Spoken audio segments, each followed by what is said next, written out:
Buongiorno, buongiorno, Focus TG sempre in diretta, tanta cronaca anche oggi dalle nostre province, ci collegheremo con Venezia in diretta, ci sarà il punto stampa, tra poco inizia il punto stampa del presidente Luca Zaia, ma vediamo alcune notizie dell'ultima ora pubblicate dal Gazzettino. C'è stato uno scoppio di uno pneumatico di un aereo appena dopo l'atterraggio, si tratta di un aereo Ryanair, 162 passeggeri evacuati, lo scalo chiuso, voli in ritardo e cancellati, dirottati allo scalo Catullo all'aeroporto Catullo di Verona. È successo ad Orio al Serio e poi va a prendere la barca e scompare nel nulla, ricerche in corso, i sommozzatori nel canale Elisa. Questo è un fatto accaduto a Monfalcone. Vediamo anche una notizia, un lutto purtroppo, una bambina, Chiara Matiz, uccisa dal male ad 11 anni, il dolore della famiglia, una bambina solare con grandi occhi azzurri che irradiavano gioia e innocenza, è accaduto tra Portogruaro e Udine. Vediamo una rapina a Padova ieri sera, un uomo armato è entrato in un supermercato Ali all'ora di chiusura, era accompagnato da una donna. Sentiamo tutto da Chiara Gaiani, per la parte tecnica Cristian Roque Allende. 19:40, orario di chiusura, c'era solo una cassa aperta in quel momento all'interno di questo supermercato. Siamo in una zona periferica di Padova, nel quartiere di Ponte Rotto in via Pullè. Due persone, un uomo e una donna, sembra giovani, entrano all'interno, hanno il volto coperto da una mascherina FFP2, il cappuccio in testa e anche i guanti, ci racconterà un testimone. All'interno c'erano pochissimi clienti, una persona riesce a fuggire, l'altra si nasconde, chiama il 113, due si infilano proprio negli scaffali per nascondersi, i due si presentano alla cassa, chiedono alla cassiera presente in quel momento di dargli tutti i soldi che ci sono dentro.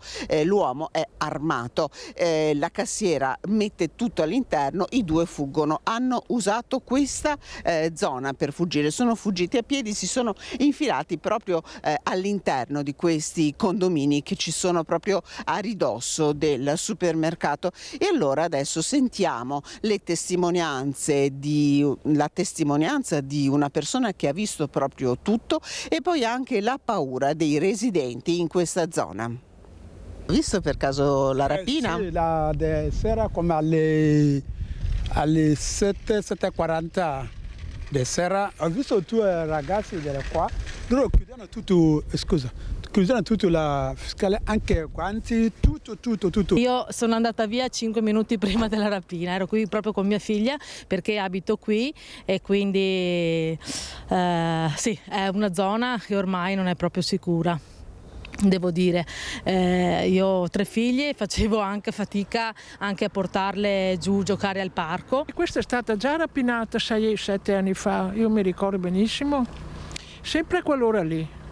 Perciò adesso non so come mai, non so, ci sono telecamere, c'è qualcosa. E questa è una zona proprio di svaligiamenti, purtroppo. Lei dove vive? A Villa Guatera. Villa Guatera 2 volte sono stata svaligiata. E hanno portato via tutto? Piano. Sì. Secondo piano, casa soqquadro, proprio una cosa spaventosa. C'è da aver paura? Sì, un po' di paura, adesso comincia.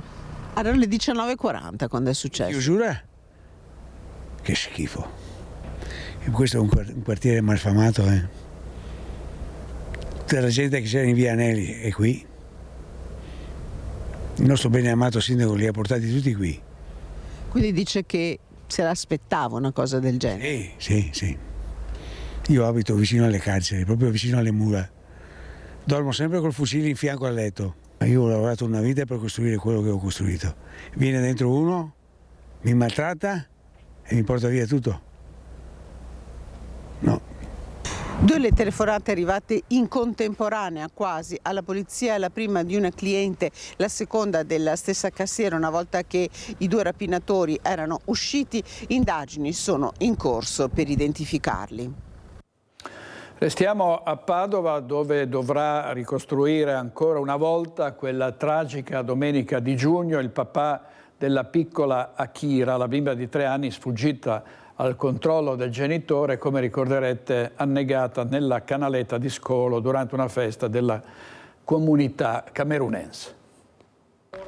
È atteso nei prossimi giorni l'interrogatorio del 39enne camerunense, papà della bambina di 3 anni, morta lo scorso 23 giugno cadendo in una canaletta di Scolo di via Svezia, in zona Roncaiette a Ponte San Nicolò.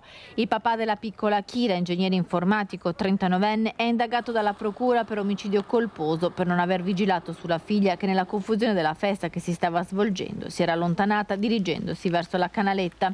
L'interrogatorio del padre servirà ai magistrati per ricostruire la tragica giornata. L'ipotesi è che si sia trattata di una drammatica fatalità. Il papà, che quel giorno era da solo con la figlioletta, la mamma infatti era rimasta a casa con la secondogenita di 1 anno, appena si è accorto che la piccola si era allontanata ha cominciato subito a cercarla, aiutato dai connazionali. Akira però era scivolata nella canaletta e nonostante i soccorsi immediati ha smesso di respirare poco dopo. Chiamo adesso Francesco Rattai, sempre da Padova, per una donna che era ubriaca alla guida, ma nonostante questo poi è stata assolta. Sentiamo.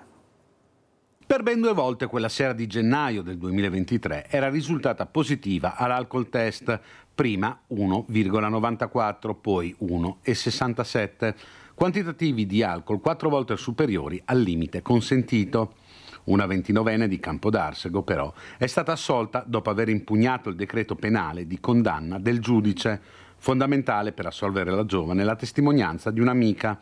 La 29enne, infatti, anche se ubriaca, stava spostando la macchina che si trovava in divieto di sosta. La ragazza, vista l'alterazione da alcol, voleva tornare a casa accompagnata da un amico, ma si era accorta che l'auto parcheggiata fuori dal locale di Saunara era in divieto di sosta e così la stava spostando quando è passata la pattuglia dei carabinieri che ha eseguito l'alcol test, risultato positivo. Andiamo a Vicenza, dove è stata scoperta a Monte di Malo una cascina con all'interno un laboratorio di 3 piani per la coltivazione e produzione di marijuana. La Guardia di Finanza ha sequestrato 90 kg di erba e l'intero immobile. C'è stato un arresto. Sentiamo Luisa Bertini. Importante operazione della Guardia di Finanza di Vicenza nell'Alto Vicentino, precisamente a Monte di Malo, che ha portato al sequestro di 90 kg di marijuana. Ne parliamo insieme al comandante Cosmo Virgilio. Colonnello, un'importante operazione, cosa avete trovato? Sì, buongiorno. Intanto insomma il quantitativo, come le ricordava, 90 kg di marijuana, di questi 30 erano già pronti per essere confezionati e messi sul mercato. La particolarità era che si trattava di un vero e proprio laboratorio di produzione, coltivazione, sistemazione, confezionamento della droga all'interno di una cascina su 3 piani, gestita secondo le nostre prime ricostruzioni da un soggetto di nazionalità albanese che è stato tratto in arresto su disposizione della Procura della Repubblica di Vicenza, che ha coordinato tutta l'attività, tra l'altro anche irregolare sul territorio dello Stato. La particolarità, dicevo, che ci ha molto preoccupato, ci ha spinto poi a agire nell'immediatezza, era che la cascina, essendo stata adibita a questo tipo di attività illecita, aveva tutta una serie di impianti anche di elettrici, di ventilazione, per la coltivazione, di illuminazione anche delle piante, particolarmente complesso e fuori norma, quindi con mancante dei minimi requisiti di sicurezza. Quindi questa particolarità ci ha spinto a intervenire e quando siamo entrati abbiamo trovato questa situazione, che peraltro era stata anche notata da alcuni residenti che, allarmati, avevano... Quindi vi sono arrivate anche diverse segnalazioni? Sì, in questi casi l'attività informativa è fondamentale. I militari del nucleo di polizia economico-finanziaria di Vicenza avevano già dei sospetti sul soggetto che stavano seguendo da qualche giorno, poi hanno avuto anche conferma di alcune attività informative fatte sul posto a Monte di Malo. Ecco, l'avete sentito, un'importante operazione, una vera e propria cascina adibita alla produzione, alla lavorazione della marijuana, e io ringrazio il colonnello per essere stato con noi. Grazie a Luisa Bertini. Torniamo all'omicidio di Vincenzo Saracino. È stato arrestato il suo killer in Venezuela. Era un vicino di casa e questa donna è stata brutalmente assassinata per futili motivi. A 3 mesi dall'efferato omicidio di Vincenza Saracino è stato arrestato il presunto killer. L'Interpol lo ha trovato a casa del nonno a Maracay, nello stato di Aragua, in Venezuela. Si tratta di Luigi Nasato Fazio, 32 anni, nato in Venezuela ma originario del Veneto. Il blitz è scattato nelle ore scorse. È accusato di omicidio volontario aggravato dai futili motivi. Per quello che siamo riusciti a ricostruire nella fase dell'indagine, i motivi del rancore che questo soggetto nutriva nei confronti di Vincenza erano decisamente futili e assolutamente sproporzionati all'omicidio. L'assassino era il vicino di casa della vittima, una persona problematica che per alcuni anni è vissuto proprio accanto a Vincenza e alla sua famiglia. Ha abitato con i genitori del fratello al piano superiore. Almeno in 2 occasioni in quella casa erano arrivate le forze dell'ordine per litigi violenti. Lui era stato aggressivo nei confronti del fratello. Una volta era stata presente all'aggressione anche Vincenza, che aveva tentato di calmare gli animi. Poi la famiglia del killer si era trasferita in Spagna per lavoro e Luigi Nasato era rimasto in quell'abitazione fino al 1° luglio, giorno in cui il killer ha acquistato un biglietto per il Venezuela, ha effettuato il trasloco ed è andato a dormire a casa di alcuni cugini a Vedelago. Ma nella sua mente era cresciuto un odio ingiustificato verso la donna. Il 2 luglio, in sella ad una bici, ha raggiunto la strada che Vincenza faceva ogni giorno per tornare a casa da lavoro. L'ha attesa più di un'ora. Poi, quando l'ha vista arrivare, l'ha affiancata e con un pretesto l'ha fatta arrivare al casolare disabitato. Lui, armato di un coltello, l'ha colpita alla testa e poi l'ha coltellata 5 volte. Vincenza ha tentato disperatamente di difendersi dalla furia omicida, ma lui se n'è andato, lasciandola esanime a terra. Il lavoro certosino dei carabinieri ha portato alla sua cattura. È stato un paziente lavoro di ricerca dove siamo riusciti a mettere insieme tanti elementi, tra cui videocamere di sorveglianza privata e pubblica, che ci hanno consentito di acquisire tutti gli elementi per poter poi giungere sia all'identificazione del soggetto e al percorso da lui fatto quel giorno. Il giorno dopo l'omicidio il 32enne è partito da Venezia verso Madrid, dove è rimasto qualche giorno, poi ha preso l'aereo diretto in Venezuela. Pensava di averla fatta franca. Il corpo di Vincenza è stato trovato il 3 luglio in quel casolare abbandonato a pochi metri dalla sua abitazione. Ora sarà attivato dall'Italia l'iter per l'estradizione. Se le autorità venezuelane daranno l'autorizzazione, Luigi Nasato tornerà in Italia per rispondere del delitto, un omicidio che potrebbe costargli l'ergastolo.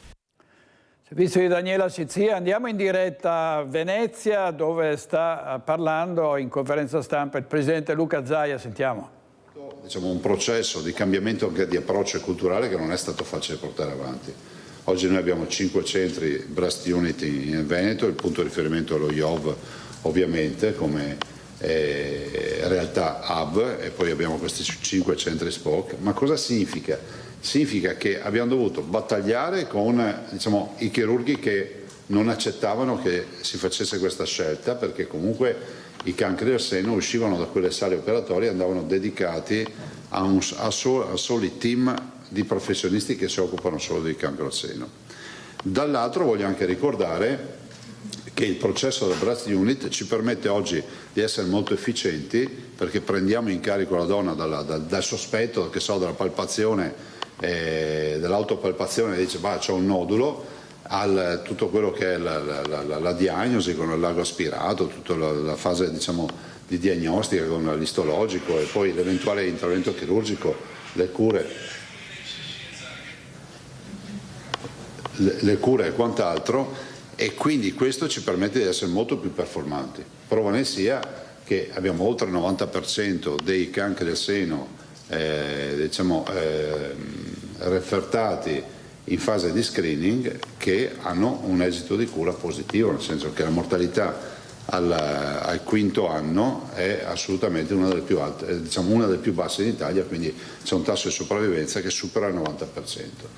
In tutto questo contesto, poi passo la parola all'assessore Lanzarin, a me interessa ricordare che intanto per noi oggi è un'opera di sensibilizzazione e di chiamata ancora. Abbiamo detto che abbiamo il 77% delle donne che rispondono, vuol dire che ci manca ancora un 23% sulle quali dobbiamo fare un lavoro. Ad esempio abbiamo scarsa adesione sul fronte ad esempio dei nuovi veneti e degli immigrati dove magari non riusciamo a essere così, diciamo, invasivi nel messaggio. Certo è che comunque nel momento in cui una persona viene presa in cura, ha una tessera sanitaria, viene comunque intercettata. Considerate che oggi, dopo ve lo annuncerà l'assessore Lanzarin, per noi è una giornata doppiamente importante, perché annunciamo anche che abbiamo passato l'età dello screening dai 50 ai 45 anni. Questo ci permetterà di intercettare almeno un parterre del 18% in più di donne che si sottoporranno a screening. E qui ringrazio tutti gli operatori, perché la pressione che noi portiamo in questa fase di screening è una pressione importante, e soprattutto perché da questa fase di screening abbiamo capito più o meno il 5,5%, 5,4% delle donne ha un referto che è di un reperimento di un tumore. Magari se fai gli screening sarà molto probabilmente in fase iniziale una cura che sarà assolutamente indolore, però se così si può definire, ma è fondamentale ricordare che tutto questo riusciamo a farlo grazie ai nostri operatori che si dedicano, credono in questa sfida, ed è un grande segnale di civiltà. Quindi l'appello che faccio alle donne è quello di approfittare di questo ottobre in rosa per lo screening, qualora diciamo la fascia d'età ovviamente ancora oggi è 50-74 anni, per poi passare dal 1 gennaio 2025 ai 45 anni. Assessore. Questo era il presidente Luca Zaia per il mese Ottobre in Rosa, che riguarda, come avete sentito, la prevenzione al seno con gli screening a cui possono sottoporsi le donne nelle ULSS della regione del Veneto. Torniamo adesso all'omicidio di Vincenza Saracino. È stato individuato, come avete sentito, e arrestato il suo killer, un vicino di casa. Sentiamo cosa ci ha detto l'avvocato Luigi Fadalti, che è il legale della famiglia della vittima. I familiari hanno sempre avuto fiducia nelle autorità, spiega l'avvocato Luigi Fadalti, che ha parlato con il marito di Vincenza Saracino a poche ore dalla notizia dell'arresto del presunto killer. Loro chiedono giustizia. Non vi sono commenti, certo non vi è soddisfazione, che è un termine sostantivo quanto mai inadeguato ad una vicenda così tragica. L'aspettativa è che vi sia non vendetta, ma sia fatta giustizia. Il cerchio si stava stringendo ormai da settimane, ma la svolta è arrivata nei giorni scorsi. Solo il 32enne potrà spiegare il perché di un atto tanto atroce. Il suo rancore verso Vincenza era cresciuto nel tempo, futili motivi, screzi, piccoli litigi che evidentemente per Luigi Nasato erano molto gravi. Per lui Vincenza sarebbe stata colpevole di essersi intromessa nelle sue vicende familiari. Ma sono difficoltà della società, probabilmente irresolubili, perché fatti così tragici credo che non abbiano una prevenzione. E proprio prima di ripartire per il Venezuela ha voluto farle pagare questi dissidi. Ha approfittato della conoscenza che aveva con lei, l'ha tirata con un pretesto in una trappola mortale. Una persona problematica, descritta dai vicini come un uomo taciturno ed introverso. Una vicenda che scuote gli animi di tutti. Così drammatica sinceramente è la prima volta. Gli altri episodi dei quali mi sono interessato avevano, purché sia una ragione, non una giustificazione, ma una lettura, un'interpretazione. Qui è difficile trovare una chiave logica di spiegazione di questo fatto. Il fatto che non ci sia una motivazione rende questo delitto ancor più inquietante. Ieri sera a Focus, tra gli altri ospiti, c'era anche l'avvocato Fabio Crea, che si è occupato di tanti casi in cui ci sono vittime per mano di killer. Sentiamo cosa ha detto. Ed è un plauso alle forze dell'ordine e alla Procura di Treviso, al dottor Valmassoi, perché dalle notizie che sono trapelate immediatamente hanno individuato la persona. C'è stata una perseveranza non solo investigativa ma anche nella individuazione del luogo dove si nasconde, e il fatto che siano riusciti ad arrestarlo in un paese del Sud America come il Venezuela è un'azione molto importante anche per quanto riguarda ovviamente i profili di rapporti diplomatici tra il Ministero della Giustizia, il Ministero degli Esteri e i collaterali organi venezuelani.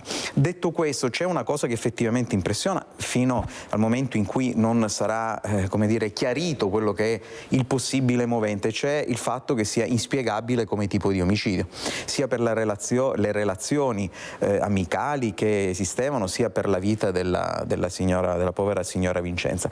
Ed è un caso che purtroppo non è diverso dai molti omicidi che hanno interessato la Marche. Lei indicava prima un omicidio di cui mi sto occupando, anche in quel caso, una recente, siamo nel corso del processo, è assolutamente ancora non spiegato e non spiegabile da parte dell'imputato le ragioni totalmente inesistenti per cui è stato commesso questo fatto omicidiario.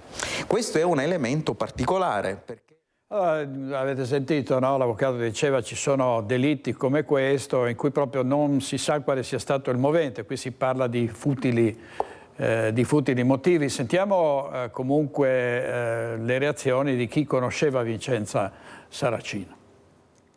Sono soddisfatta del lavoro che hanno fatto carabinieri e tutto. Purtroppo però Enza non c'è più. Marica De Piccoli è stata una delle amiche più care di Vincenza Saracino, la cinquantenne che quasi ogni giorno faceva tappa qui alla trattoria La Perla a 7 Comuni per un pacchetto di sigarette e un caffè, nel tragitto tra l'abitazione di Canizzano e il lavoro nel sexy shop del marito a Preganziol. Con Marica, tra una parola e l'altra, Enza, così la chiamavano tutti, mai aveva fatto cenno a quel vicino di casa, diventato poi, secondo gli inquirenti, il suo killer. Non mi ha mai parlato di queste cose qua lei. Questo fatto qua non... Quindi probabilmente non dava neanche tanta importanza. Esatto, credo che fosse stato magari un classico vicino che parli così, ma non vai a pensare che questo possa fare una cosa del genere. Devo ancora iniziare a rendermi conto che questo fatto qua mi ha colpito abbastanza. Chi più, chi meno, in tanti conoscevano Vincenza e le sue abitudini. Le notizie delle ultime ore lasciano attoniti. Scherzavamo, passava, c'erano le battute classiche del classico comportarsi da veneto. Il richiamo, bella la bicicletta, eccetera. Era stato un fatto gravissimo. La giustizia che faccia il suo corso come deve essere effettivamente. Stessa parola come ha detto lui, non aveva nient'altro da dire. Che venga fatta giustizia. Sì, da 0 a 10. Qui che serve. Una manciata di chilometri divide 7 comuni dall'Iperlando sul Terraglio. Anche qui Enza era un volto noto e ben voluto, molto più defilato il suo presunto assassino, l'italo-venezuelano Luigi Nasato. Sempre col sorriso, sempre educato e gentile, ecco. Mentre lui, ecco, questo soggetto si vedeva poco, infatti tutti quanti. Questo soggetto, ti dico, in giro io l'ho visto relativamente poco, ecco. Qua quasi mai visto, se non di sfuggita qualche volta, in giro per di qua, probabilmente magari perché veniva qua in zona a fare la spesa o quant'altro, ecco. E che adesso sia giusto che chi ha fatto questo gesto paghi e risponda delle sue azioni, ecco, giustamente. Risponda di quello che ha fatto lui. Giustizia ora è il termine più ricorrente. E adesso spero che le autorità portino questo personaggio a Treviso per il processo, per le cose che va, e soprattutto l'ergastolo a vita. Punto. Che venga fatta giustizia e basta quello. Che venga fatta.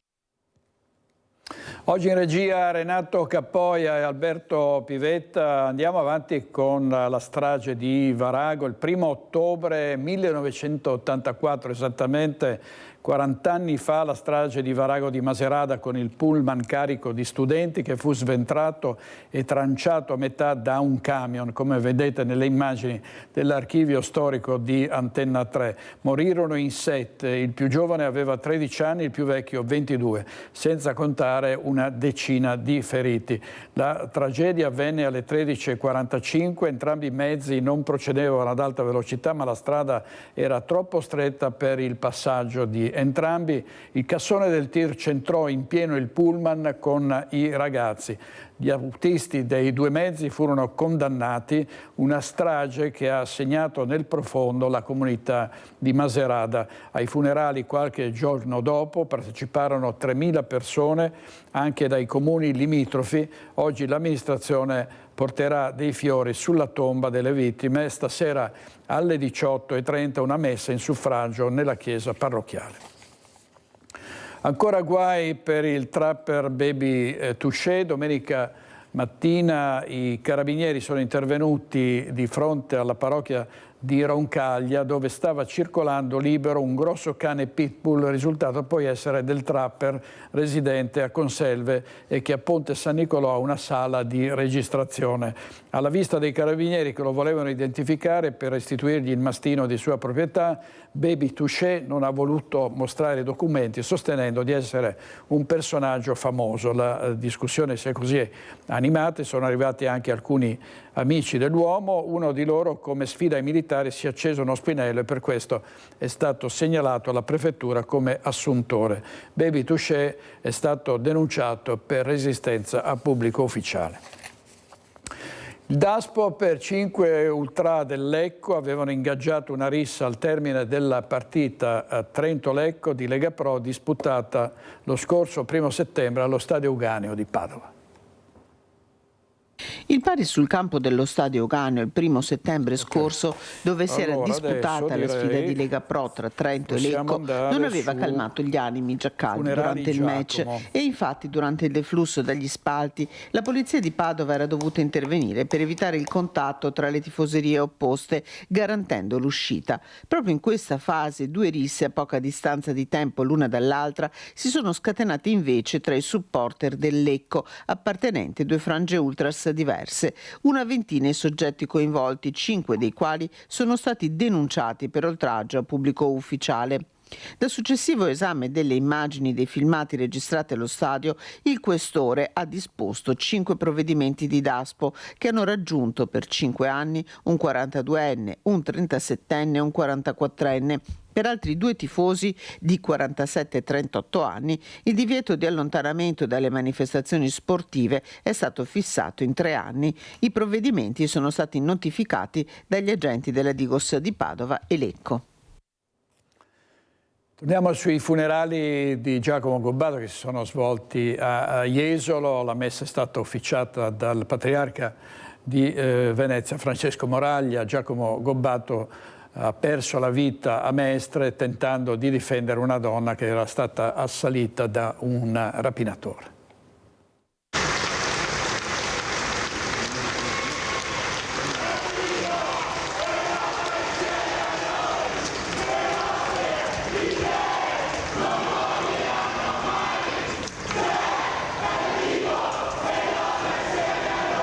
Il coro che si è sentito tante volte in questi giorni accompagna Giacomo Gobbato anche nel suo ultimo viaggio, dal piazzale di fronte alla chiesa di San Liberale Mauro di Jesolo. E poco prima segnare un contatto tra ciò che è successo dentro e fuori dalla chiesa, tra le letture della cerimonia scelte dalla mamma Valentina, c'era anche il passo del Vangelo di Luca sulla resurrezione. Perché cercate tra i morti colui che è vivo? Un passaggio sottolineato da Monsignor Moraglia. Giacomo appartiene al mondo della resurrezione. 15 anni fa, in questa chiesa, Giacomo Gobbato ha ricevuto la cresima da Francesco Moraglia. Oggi il patriarca di Venezia ha celebrato il suo funerale. Una morte arrivata con una coltellata in corso del popolo a Mestre mentre salvava una donna da un borseggio assieme all'amico Sebastiano. Un gesto di coraggio e amore è stato definito durante la cerimonia.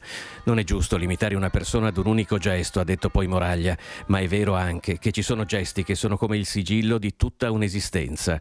Quello che ha compiuto Giacomo è uno di quei gesti che rimane e che rimarrà. A Jesolo e Venezia è lutto cittadino. In chiesa e fuori ci sono centinaia di persone.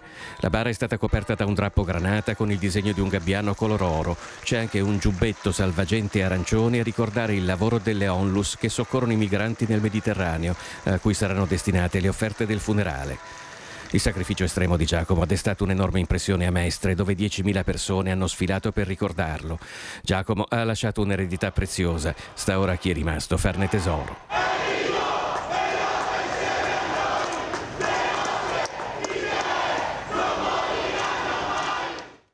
Torniamo a Venezia in diretta perché si sta parlando al punto stampa del Presidente Zaia di sanità e prevenzione del tumore. Sentiamo chi sta intervenendo. Facilissimo, basta aderire a un invito, non serve neanche ricordarselo, la lettera arriva a casa. Adesso arriva anche su fascicolo se l'utente si fosse dimenticato o non trova più la lettera.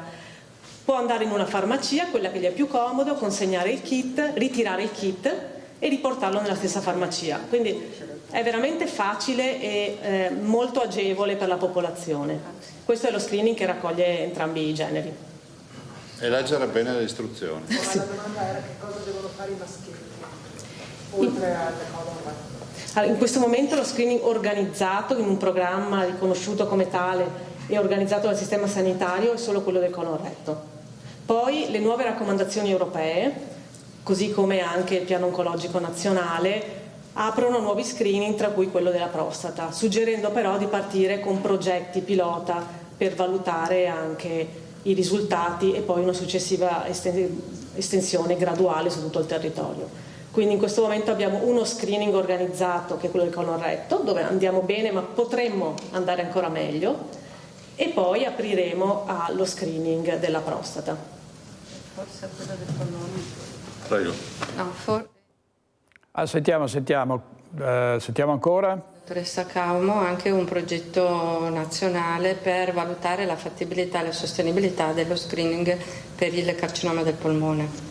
Allora, noi abbiamo iniziato questo percorso, appunto in stretta relazione con lo IOV, cercando di individuare soprattutto i soggetti ad alto rischio, che sono i forti fumatori. Quindi abbiamo una rete di ambulatori che prendono in carico le persone per la disassuefazione e ci invia specialisti, quindi pneumologi, medicina interna, insomma chi fa questa diagnosi, e invia questi pazienti, particolarmente questi soggetti, non necessariamente pazienti, particolarmente a rischio, allo IOV, che attraverso una TAC praticamente valuta in un soggetto che non ha ancora nessuna sintomatologia che faccia pensare che possa avere una neoplasia a carico del polmone, praticamente per individuarlo proprio per tempo. È chiaro che è uno screening diverso, intanto molto più costoso, molto più difficile, molto meno agevole anche come tipo di prestazione, però abbiamo già i primi risultati. Se vuoi dire, Francesca, questi? Sì, sottolineerei che intanto si tratta di TAC ad alta risoluzione a bassa dose, quindi insomma la tecnologia in questo momento ci sta aiutando. Un'altra peculiarità è che viene letta da un medico radiologo assieme ad un sistema di intelligenza artificiale che aumenta quindi le performance, e i risultati, devo dire, sono stati veramente molto molto buoni, perché abbiamo identificato su 480 arruolati, ovviamente con le caratteristiche di forti fumatori, siamo riusciti a identificare 11 neoplasie del polmone che sappiamo avere una storia naturale diversa, sfortunatamente, da quello appunto della mammella, quindi diciamo veramente un risultato molto importante, ma non solo per le neoplasie, ma anche e soprattutto per tutte le patologie fumo-correlate. Quindi si tratta di persone che avevano dei livelli di enfisema o anche coronaropatie, quindi tanti sono finiti poi in osservazione per problemi di tipo cardiaco, ed è stato secondo me uno dei risultati insomma veramente molto molto belli di questo progetto, che è possibile solo grazie a questa unione, la ribadisco, tra prevenzione e centri hub. Allora, avete visto, sentito le dichiarazioni di dirigenti, anche medici della regione del Veneto su questi screening gratuiti a cui si può aderire compilando il modulo che i veneti riceveranno a casa loro. Torniamo però alla violenza, torniamo al degrado di Mestre. Un giorno dopo l'aggressione, la morte di Giacomo Gobbato, un'altra aggressione nel pieno centro della città e con il panico tra le persone che chiedono di ripristinare le ronde di militari. Il centro ormai è poco sicuro, ecco, io non mi muoverei da sola, neanche in compagnia di mio marito. Scusi, mi sa dire dov'è la stazione? La frase con cui il rapinatore seriale di donne anziane a Mestre le avvicina per depredarle di collanina, strappandogliela dal collo. A volte di sera esco col cane, ci sono dei gruppi un po' così che non... Vedi che non sono proprio rassicuranti, e soprattutto da quando quelli che erano in via Piave ho notato che in via Piave, quando hanno fatto tutto per recuperarla un po', molti di quei ragazzi che stavano lì sono venuti qui in centro. L'aggressore, un italiano sui 30 anni d'età, ben vestito, alto circa 1,70 m, riconosciuto dalle foto segnaletiche della polizia delle ultime vittime di 82 e 83 anni, rapinate con violenza rispettivamente sotto casa e nell'Androne delle Scale, in zona Piazza Barche, laterale di via Piave, la scorsa settimana, in 2 distinti episodi tra le 18 e le 19 di sera. Di sera poi cerco di evitare proprio di sera a sera, poi però io abito nella zona qui di Viale Garibaldi che è ancora sicura, tra virgolette, quindi però immagino e vedo anche quando giro per i posti più caldi tipo via Piave, Corso del Popolo, anche se sono di pomeriggio vedo parecchia gente così, non per la quale. Mestre nel panico dopo il diffondersi di questa ultima notizia, con le aggressioni a scopo di rapina ai danni di queste donne anziane che camminano da sole, specie nell'area del centro, come racconta questa signora da via Poerio. L'altra sera avevo chiamato addirittura io perché intervenissero, perché si stavano picchiando e mi dava l'impressione che la cosa degenerasse magari veramente in qualcosa di brutto. E sempre da via Poerio, strada centralissima, a ridosso di Piazza Barche e Ferretto, l'appello a questore prefetto di Cinzia, proprietaria di uno dei bar storici della città. Da 26 anni che siamo qua noi, io e mia sorella, abbiamo visto e vediamo molto degrado. A noi andava bene quando c'erano i militari che passavano in ronda a Mestre, molto gentili, molto educati e controllavano anche gli angoli bui. Per noi sarebbe un deterrente metterli di nuovo.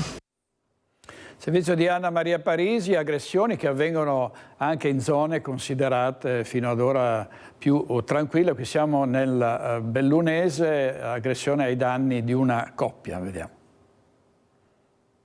Sul selciato ci sono ancora le tracce dell'accoltellamento avvenuto nella notte tra sabato e domenica. Vittima una donna, l'uomo con lei picchiato da una banda di ragazzi.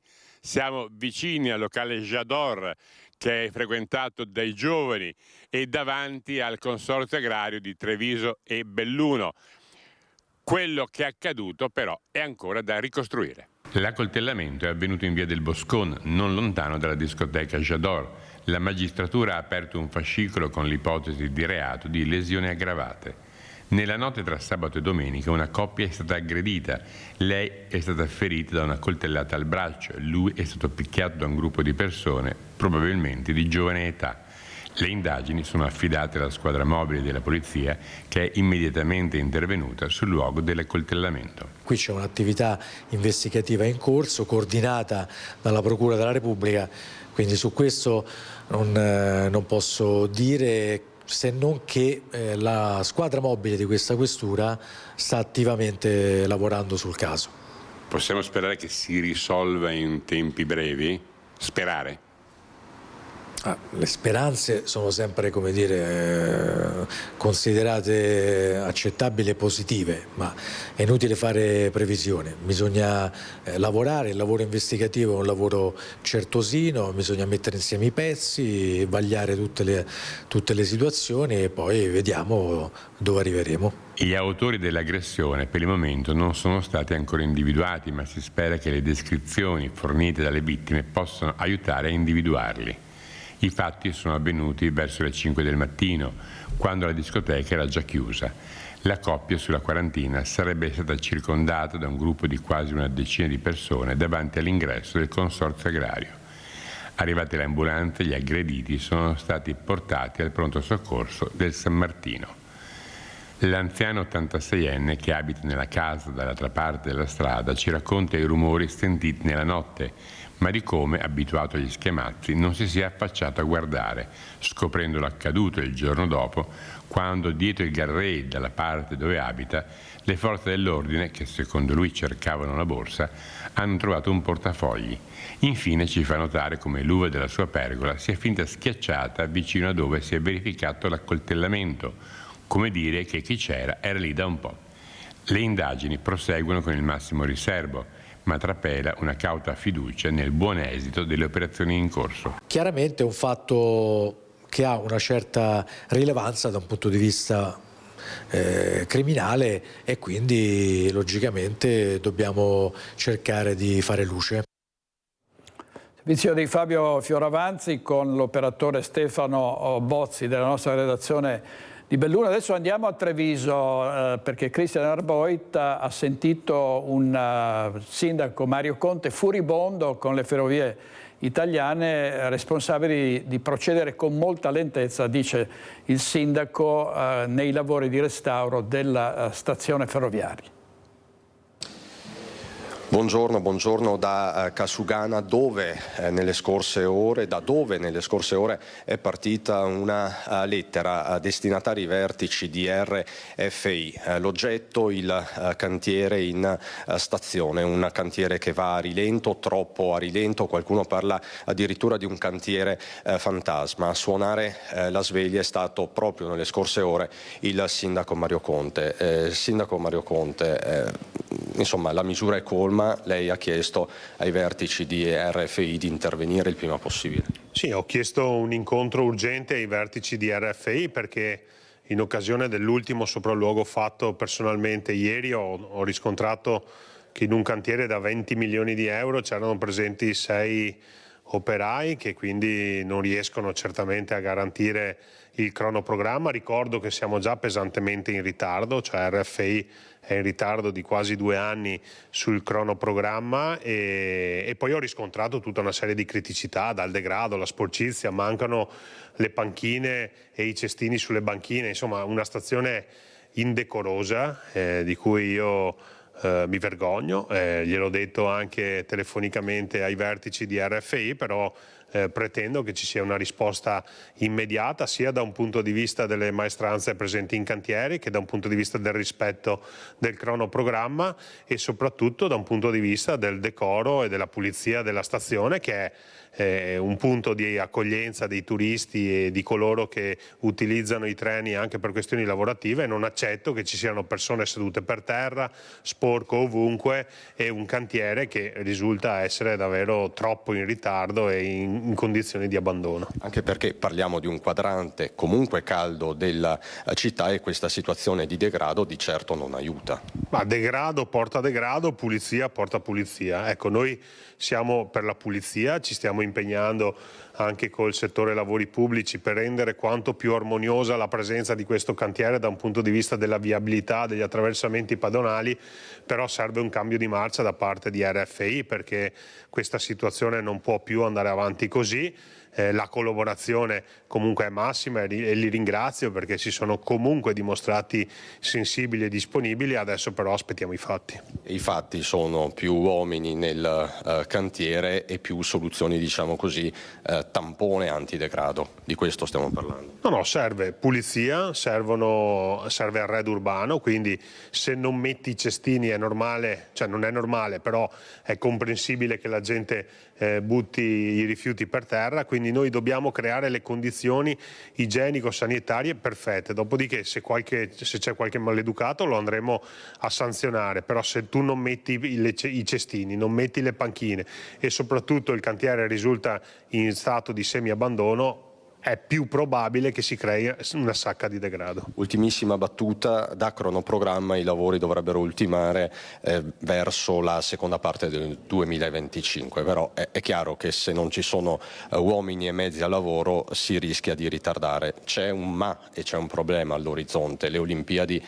del 2026, la città di Treviso e soprattutto lo snodo ferroviario deve essere pronto. Noi ci faremo assolutamente trovare pronti, l'obiettivo di questo incontro è proprio chiedere garanzie ufficiali e formali da parte di RFI, ma molto prima delle Olimpiadi, nel senso che stiamo crescendo in modo importante da un punto di vista turistico e non mi va che coloro che vengono a vedere le bellezze di una città vengano accolte da una stazione in queste condizioni. Quindi le Olimpiadi sono un appuntamento importante che non vogliamo assolutamente mancare, però ogni turista che arriva nella nostra città deve essere accolto nel migliore dei modi ed oggi questa accoglienza, a causa della presenza di questo cantiere, a causa dei ritardi, a causa della mancanza dell'arredo urbano che è di competenza di RFI, non ci sono le condizioni di accoglienza e quindi a me questo non va bene.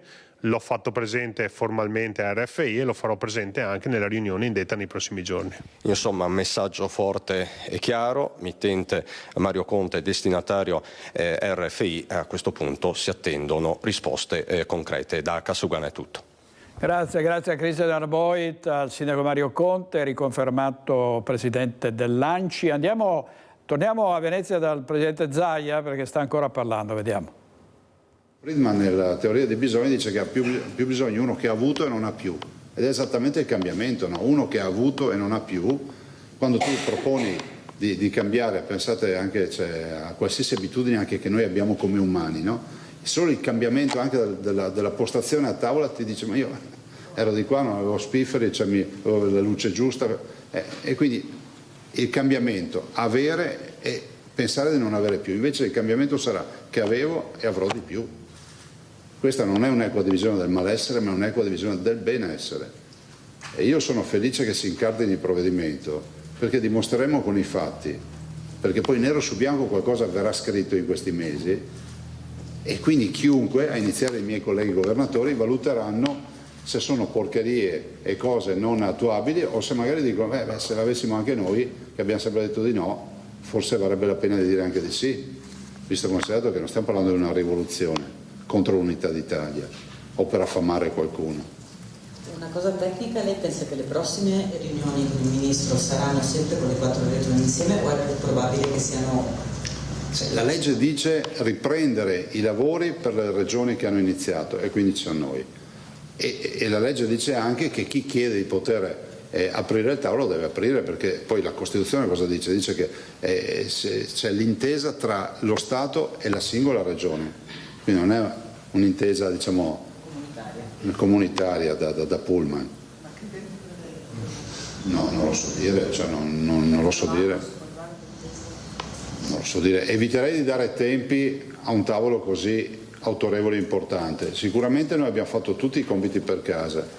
È altrettanto vero che siamo pronti con un dossier, materia per materia, per dire cosa vorremmo chiedere, dopodiché si capirà anche quanti saranno le materie, di cosa discuteremo, ma di certo assolutamente con la massima serenità e trasparenza in questa operazione. Altro? Prego. Sulla questione export, che Tajani ha detto rimane una prerogativa dello Stato, non potrà mai passare alle regioni. Commenti? Io penso che le 23 materie siano tutte prerogativa dello Stato, cioè, nessuno trasferisce materie. E capisco che è difficile da capire, ma non lo dico voi, no? In generale tu dici questi chiedono la protezione civile. No, la protezione civile avrà un capo della protezione civile che è quello di oggi, o che sarà quello di domani se nomineranno un altro, sarà una regia nazionale, però è pur vero che nella lista delle attività della protezione civile che giuridicamente si chiamano funzioni, c'è ad esempio una funzione che dice che in caso di calamità naturale regionale, circoscritta al territorio regionale, noi vogliamo chiedere di poter fare le ordinanze di deroga per rispondere subito ai nostri cittadini magari che sono lì con le macerie o con l'alluvione, con l'acqua in casa, che hanno bisogno di ordinanze. Oggi non si può e quindi il Presidente della Regione non le può fare, deve attendere le ordinanze nazionali. Allora non abbiamo dato vita a 20 protezioni civili, ma abbiamo fatto sì che la protezione civile deleghi alcune funzioni. Faccio sempre un esempio. Il Ministero degli Interni ha delegato una funzione alle poste, che è quella di fare i passaporti. Non abbiamo 20 Ministeri degli Interni, ma abbiamo un Ministero degli Interni che dice le questure non ce la fanno, facciamo aiutare delle poste. E così vale per il commercio estero. Non abbiamo 20 commerci esteri, no? Se così è stata definita. Sì, capisco che è una bella suggestione da vendere, ma è la volontà di dire che ci sono alcuni aspetti nella promozione, nel marketing, pensate solo alla peculiarità produttiva e industriale di ogni regione rispetto ai mercati che sono diversi magari dalla regione contermine. Noi stiamo investendo moltissimo sull'aerospazio, siamo più interessati ad esempio delle fiere sull'aerospazio, ma dove nessuno ci va. I colleghi Emiliano Romagnoli hanno un distretto biomedicale importante o dell'automotive e quindi magari sono più attenti a Detroit piuttosto che al salone dell'auto in Svizzera. Dov'è che lo fanno? A Zurigo? No? Non so dov'è il salone dell'auto. Ginevra e così via. Quindi, come si dice, non è la rivoluzione di Sanculotti sta qua, siamo nell'ambito della civile convivenza e del riconoscere che c'è uno Stato nazionale che ad ombrello poi in un sistema federale agevola attività peculiari della singola regione. Non ha senso che tutti seguano la strada di un mercato che il Veneto vuole intraprendere, che nulla ha a che fare con la dimensione produttiva di una regione che non è il Veneto, che non ha quelle produzioni. Cioè, se tu fai una bottiglia nel mondo di sparkling wine, di prosecco, è ovvio che sei più attento ai mercati di quel comparto, a differenza di altre regioni che non hanno neanche i vigneti. Cioè, non sai che vuole un genio che capisce queste robe. Altro? Io mi chiedevo solo una cosa tecnica. Allora, questo era il Presidente Zaia, a conferenza stampa, era partito con la sanità, la prevenzione per i tumori, con tutto quello che si è detto prima, e poi è arrivato all'autonomia. Qui diceva quello che accadrà il 3 ottobre quando insieme ad altri governatori che vogliono l'autonomia andrà dal ministro Roberto Calderoli per mettere appunto un piano per le 9 materie non leppabili che non hanno bisogno di LEP. Su questo c'è grande polemica, ci sono i distinguo di Antonio Tajani, del Presidente della Calabria Occhiuto, e poi ieri è arrivato in Veneto a sparare contro l'autonomia il segretario della CGIL, Landini. L'ho detto anche l'altro giorno al governo, perché ho chiesto che dentro le riforme da fare nei prossimi 7 anni, gli ho detto: sapete cosa vi chiediamo noi tra le riforme, visto che voi la citate, quella dell'autonomia differenziata, toglietela, come sta insieme, che ho bisogno di una dimensione perlomeno europea per poter tutelare il mio sistema, e raccontare invece che se ogni regione ha la sua politica risolviamo i problemi. È un vero e proprio attacco frontale alla riforma dell'autonomia differenziata, quello del segretario generale della CGIL Maurizio Landini. Non solo, a Vicenza, rivolgendosi ai propri iscritti, invita a votare sì a tutti i 6 quesiti referendari per cui in questo periodo si stanno raccogliendo le firme. Sostanzialmente sono 3 i filoni verso cui intende dirigere l'azione del sindacato nei prossimi anni: la scelta pacifista della CGIL rispetto ai drammi internazionali, la scelta di chiedere un confronto vero e diretto con il governo rispetto al rinnovo dei contratti e delle prospettive di sviluppo, e l'annuncio di uno sciopero nazionale che scatterà verso la fine del mese se non ci saranno risposte. Il 18 ottobre prossimo mobilitato il settore metalmeccanico, il 19 quello sanitario. Perplessità sono state espresse sulle esigenze del Veneto. Più che l'autonomia, qui servono prospettive più ampie che riguardano le infrastrutture, che rilancino un nuovo modello di sviluppo. In Veneto ci sono diverse priorità.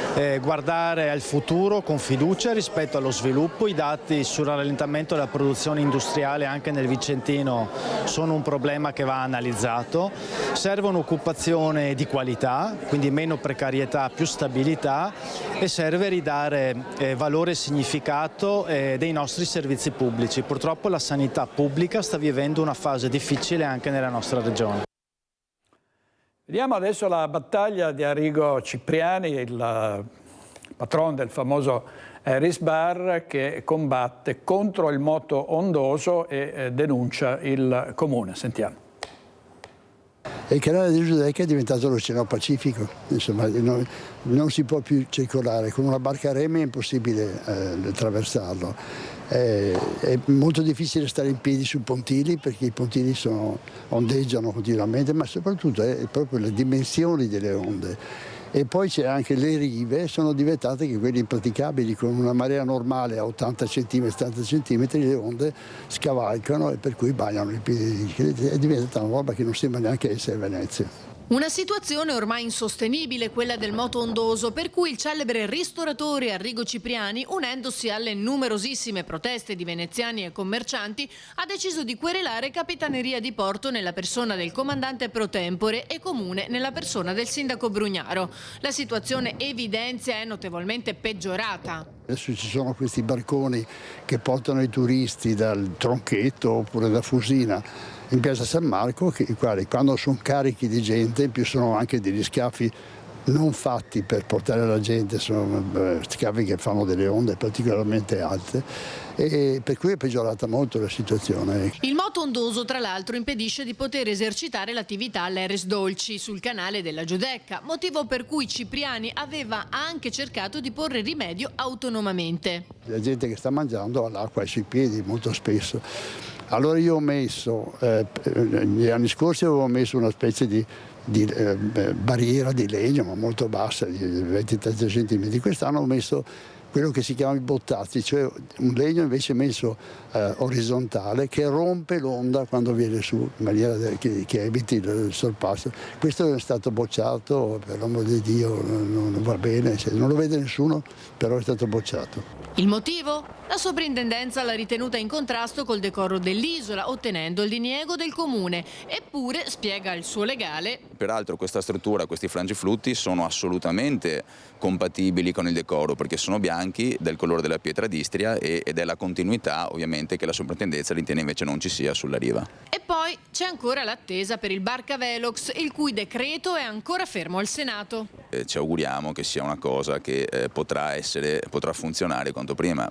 C'è anche da dire che però il moto ondoso credo sia un problema che con un rimedio con un minimo sforzo si può adottare e si può raggiungere il massimo risultato, perché ogni qualvolta io da veneziano mi rendo conto che sul canale della Giudecca c'è una pattuglia anche solo di polizia locale, tutte le barche vanno più piano, quindi ritengo che ci voglia più una volontà politica a fermare il moto ondoso che tutto il resto. Torniamo a Venezia perché è l'ora delle domande dei giornalisti. Al Presidente Zaia sentiamo cosa dice. Portare magari alcune produzioni che sono tipicamente venete nei mercati internazionali. Autonomia, l'impugnazione da parte del Veneto dei ricorsi, lei oggi andrà a Roma, il 3 appuntamento con Calderoli, con quale obiettivo? Ma guardi, sono 5 regioni che hanno ricorso contro la legge nazionale, noi pensiamo di essere parte lesa, perché se dovesse saltare la legge nazionale sicuramente si attacca l'autonomia e penso che questo sia corretto, difenderla fino in fondo. Andremo a Roma ad ascoltare il Ministro, ad ascoltare il piano e i progetti che ci sono nei cronoprogrammi per i prossimi mesi, per le prossime settimane, sapendo che in questa fase possiamo eventualmente discutere solo all'interno delle prime 9 materie delle 23. Tajani contrario alla delega sul commercio con l'estero, ci sono problemi a livello di maggioranza secondo lei? Ma guardi, immagino proprio di no, e dopodiché penso che l'occasione sarà nel vedere nero su bianco quali saranno poi queste funzioni, non sono materie trasferite ma funzioni delle materie, e quando si vedranno scritte le funzioni probabilmente tutti rivedranno le proprie posizioni, perché stiamo parlando di un progetto corretto e rispettoso della libertà di tutti. Tornando all'autonomia, lei ha detto che è stato un atto ingiustificabile nei confronti del Veneto e ha parlato anche di giusta distribuzione del benessere. Ci può argomentare? Ma sì, è un fatto di efficienza, no? Io l'ho definito un grande progetto di decentramento amministrativo e faccio sempre il solito esempio: se il Ministero dell'Interno non riesce a fare i passaporti presso le questure, giustamente questo governo decide di farli fare agli uffici postali. Non è che qualcuno può dire fanno 20 ministeri degli interni, semplicemente gli uffici postali esercitano quella funzione per fare in modo che i cittadini non abbiano una vita complicata, e così accadrà per tutte le altre materie. Sanità, abbiamo parlato di progetti importanti. Dal 2025 anche le donne dai 45 anni d'età saranno chiamate a fare questo screening che è fondamentale. Quali sono i numeri? Si mira a ottenere un 100%, sarebbe bello. Ma guardi, i numeri sono presto detti. Nel 2023 274.000 donne hanno aderito agli screening, ovvero il 77% della popolazione di donne candidate allo screening, e 1810 tumori, dei quali 1000 in stadio iniziale. Questo sta a significare che funziona lo screening al punto tale che diciamo che i tumori intercettati con gli screening poi curati ci danno una sopravvivenza al quinto anno che è superiore al 90%, una delle più alte a livello nazionale, e questo vuol dire che le cure funzionano. È uno strumento di equità sociale?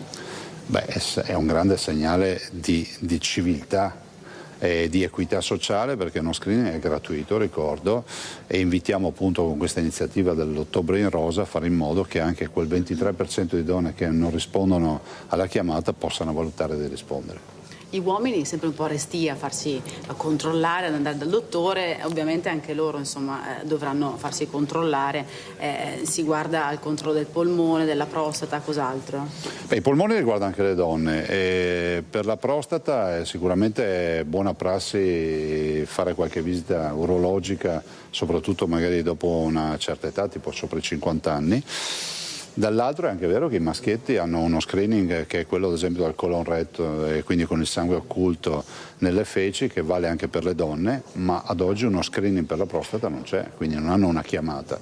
È buona cosa cercare comunque di fare prevenzione a 360 gradi.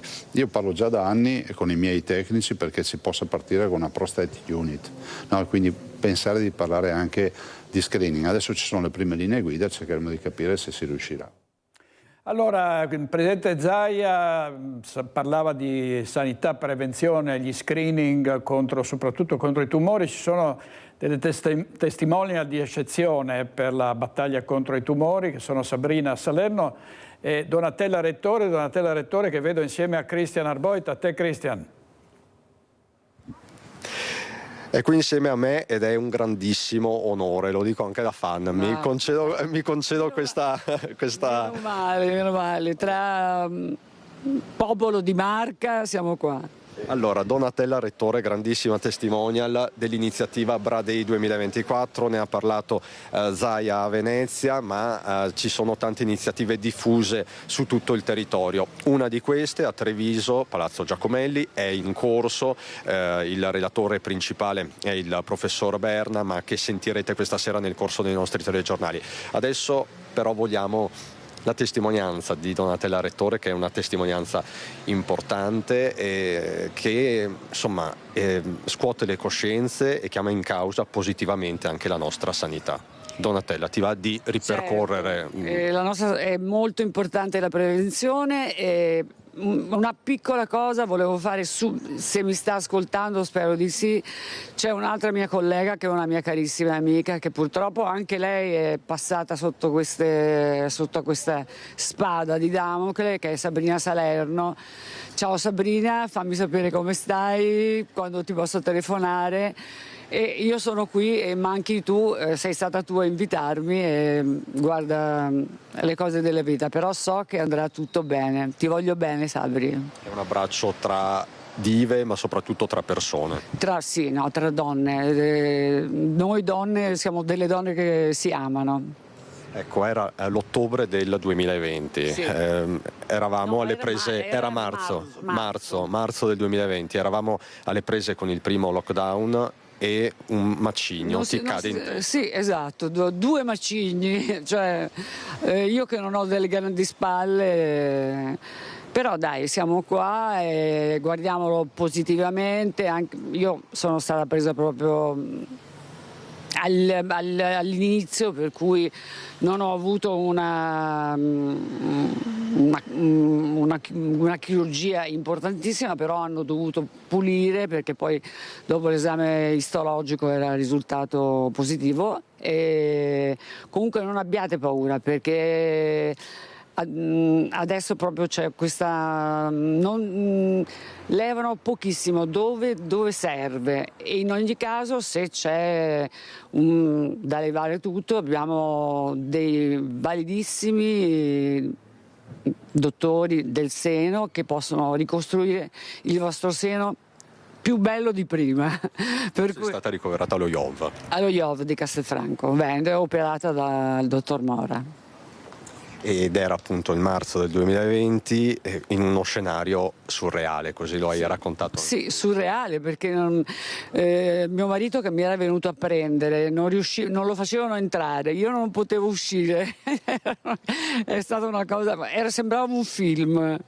Tutte quante quando ci hanno ricoverato sembrava che andassimo al fronte con il nostro trolley, il nostro uomo vicino che però rimaneva fuori e noi... Beh, insomma, è storia di vita vissuta. Storia di vita vissuta, chi meglio di te che la vita l'ha raccontata, suonata, cantata. Di una Donatella Rettore che però ce l'ha fatta e che a un certo punto ha deciso di raccontare e di raccontarsi.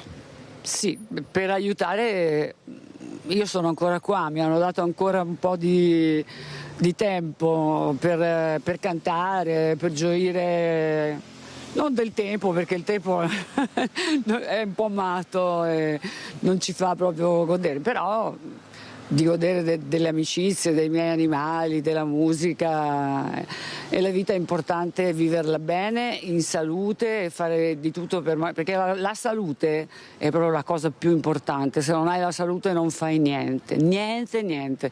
Per cui fate sport, fate palestra, fate prevenzione, mangiate bene, poi a Treviso se mangia bene, dai, e non fumate. Se mangia e se beve. E si balla, perché prima tu... Ballare è anche un esercizio fisico. Ultimissima cosa, è molto importante. Tu in quei giorni hai dato voce a chi magari non aveva voce, perché si parlava di Covid, giustamente, però tu dici c'erano anche altri malati. Sì, si parlava solo di Covid e un po' gli altri malati, gli altri con altre patologie gravi, altrettanto. Certo, si cercava allora il vaccino, cioè era una cosa totalmente nuova, però si erano dimenticati i malati terminali, le camere chirurgiche erano state tutte quante messe erano rimaste poche sale chirurgiche, cioè erano tutte quante per i malati, i pazienti Covid. Per pazienti Covid, e noi siamo stati un po' dimenticati. Io sono stata, credo, baciata dalla fortuna, perché sono stata presa per il coppino all'ultimo momento. E per questo tu hai sempre ringraziato i sanitari, lo IOV, sì, la sanità trevigiana? Sì, assolutamente sì. E li ringrazio ancora, perché io continuo anche in questo mese, il mese d'ottobre, devo fare la mammografia, l'ecografia, e fatevi anche l'ecografia alle ovaie, che è molto importante, tutto. Noi siamo donne e abbiamo degli ormoni che circolano e delle volte fanno dei danni, per cui controlliamoci, solamente questo. Non voglio essere ripetitiva. Ma la prevenzione riguarda anche i maschi, prima dici? Certo, ma la prevenzione riguarda tutti gli esseri viventi, compresi gli animali. Tutti gli esseri viventi vanno controllati, visitati e amati. La salute al primo posto. La salute è il primo posto. Se ami un essere vivente devi tutelare prima di tutto la salute e il suo umore, che fa sempre parte della salute.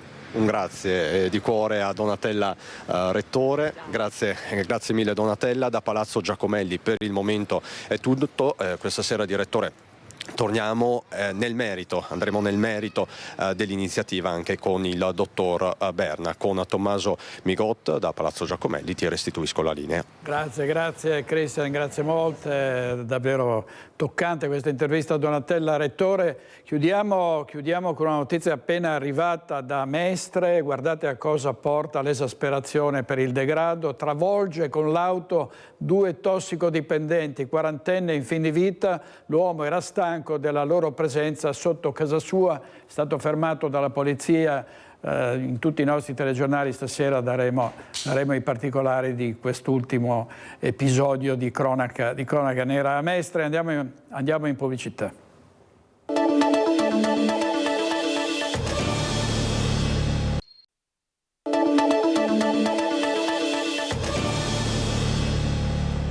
Nessun passo indietro del presidente Zaia nella battaglia sull'autonomia, e sarà a Roma dopodomani dal ministro Calderoli con altri governatori pro autonomia per parlare delle 9 materie che non richiedono i LEP. E proprio sull'autonomia Calderoli va avanti dopo lo stop di Tajani. I LEP saranno legati al costo della vita.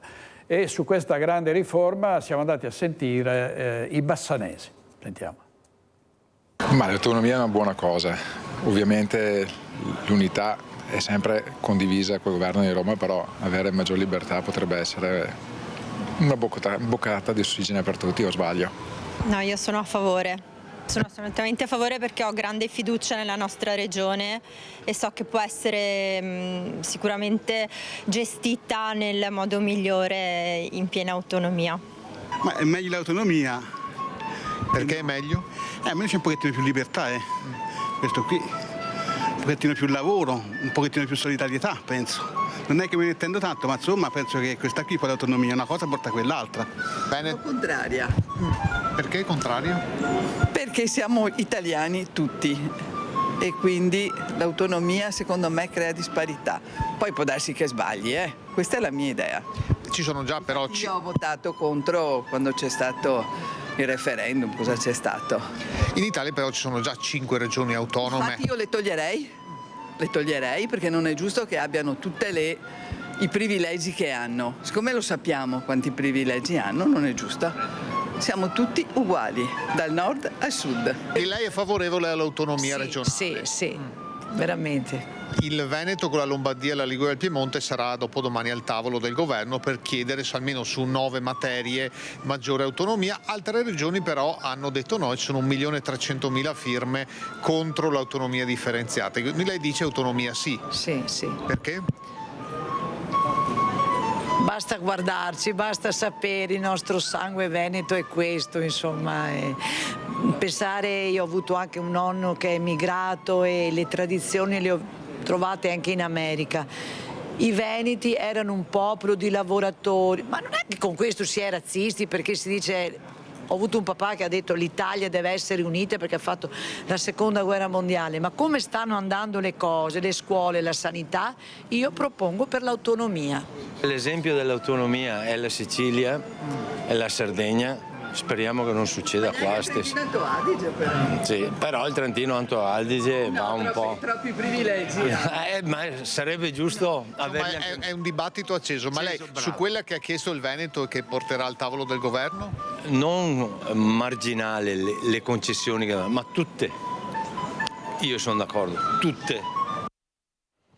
Tutte le 23 competenze e interviste di Mirko Cavallin della nostra redazione di Bassano del Grappa. Adesso vediamo la cronaca sindacale con l'accordo raggiunto per lo stabilimento Italgelato di Camisano Vicentino. Una quarantina i lavoratori coinvolti, si punta alla continuità produttiva con un nuovo proprietario.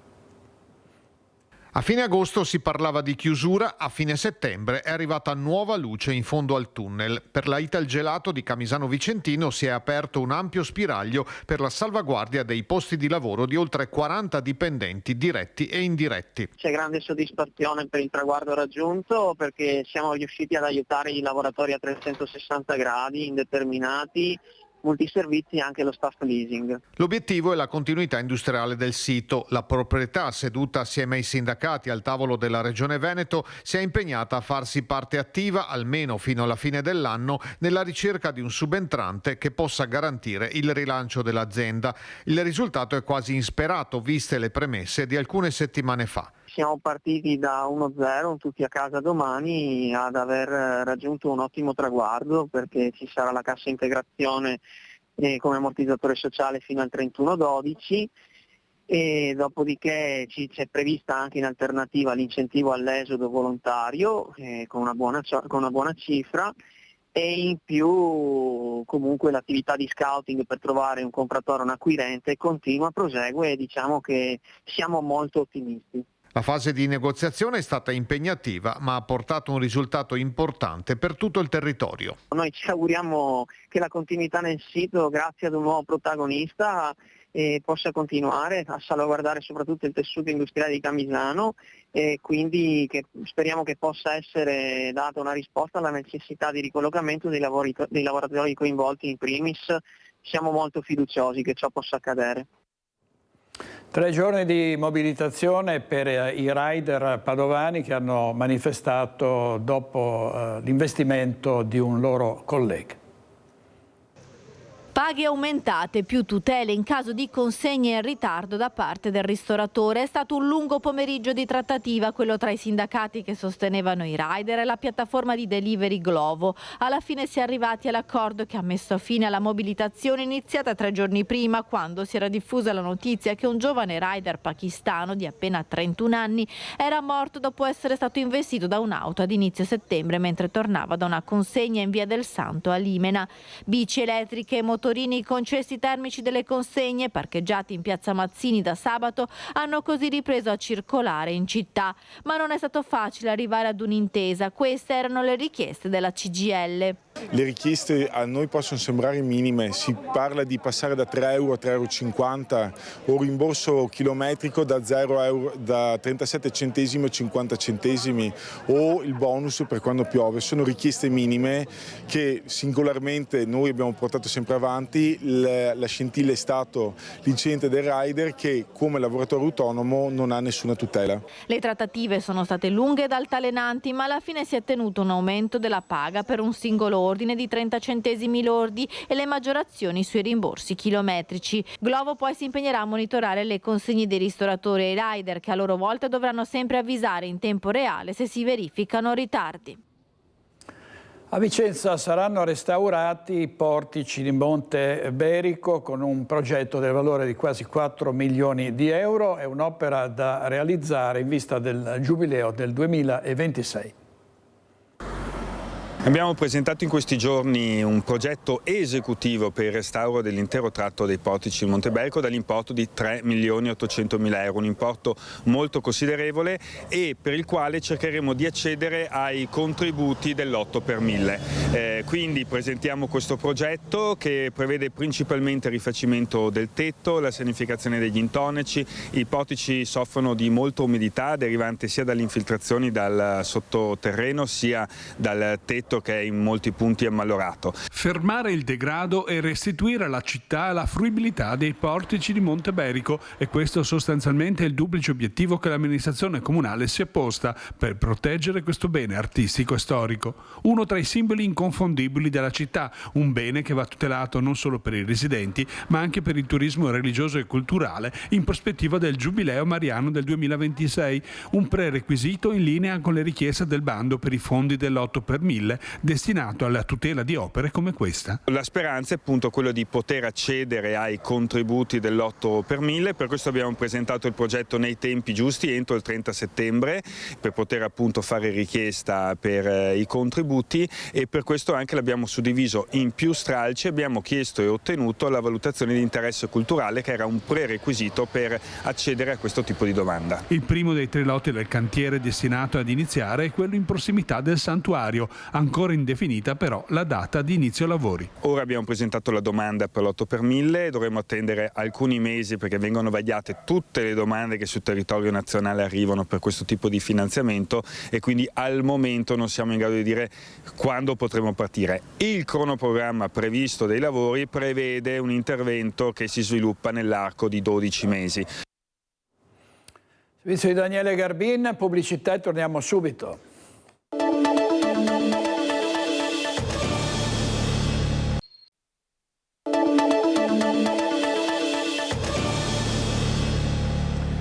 Sono 27 nomi dei caduti dell'eccidio del Grappa sulla stele che è stata inaugurata a Borso. Sentiamo ancora Mirko Cavallin. Giacomelli Michele, deportato anni 19.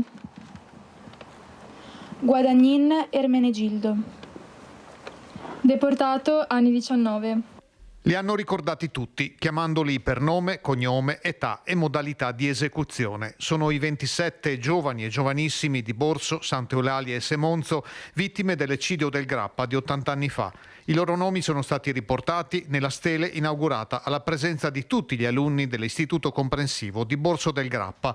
È il frutto del lavoro di ricerca e studio fatto nel corso del passato anno scolastico. È stato un lavoro eccellente guidato dalle docenti dell'Istituto, in particolare la professoressa Dalmonte, che hanno fatto tutto un lavoro di documentazione, di analisi dei testi, sia testi storici ma anche testi iconografici del territorio. I ragazzi hanno lavorato in gruppo, quindi c'è stata una forte collaborazione tra i ragazzi, hanno potuto costruire un loro pensiero ed realizzarlo poi in questa stele che oggi siamo andati ad inaugurare.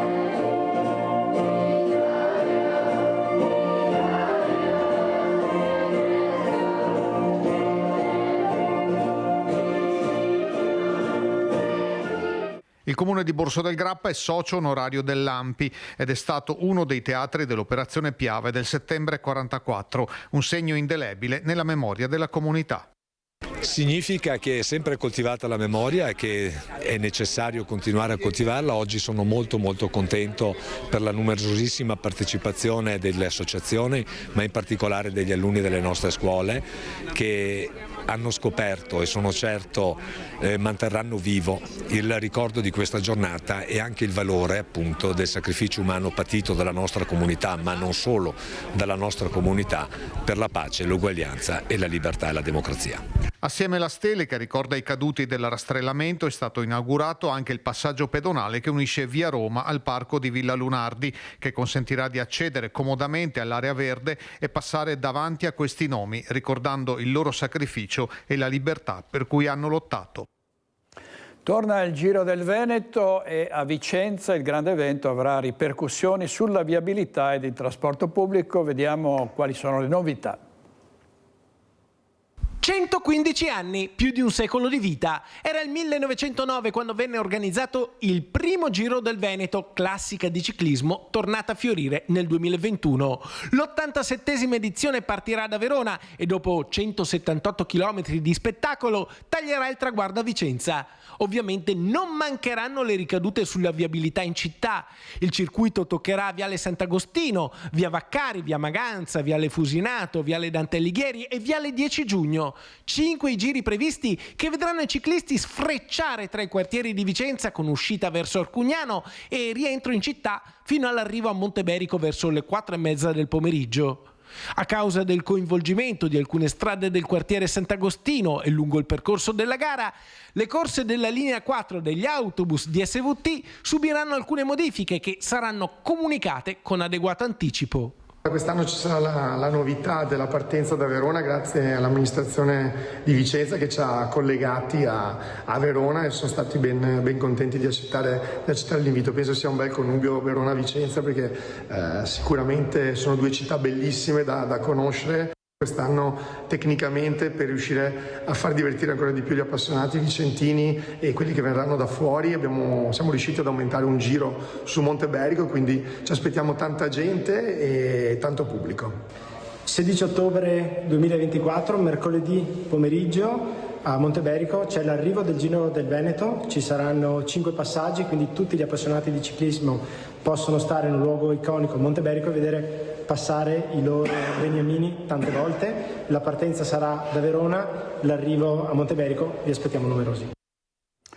È tutto per questa edizione di Focus TG. Stasera Focus, il nostro talk alle 21:15. Gli ospiti saranno Leonardo Padrin, Annalisa Nalin, Alessandro Manera, Matteo Baldanna, Elena Bottaccin, Gianluca Colusso e Cristian Zara. Grazie per aver scelto l'informazione di Rete Veneta. Ci vediamo stasera alle 21:15. Ringrazio i registi Renato Cappoia ed Alberto Pivetta e buona giornata.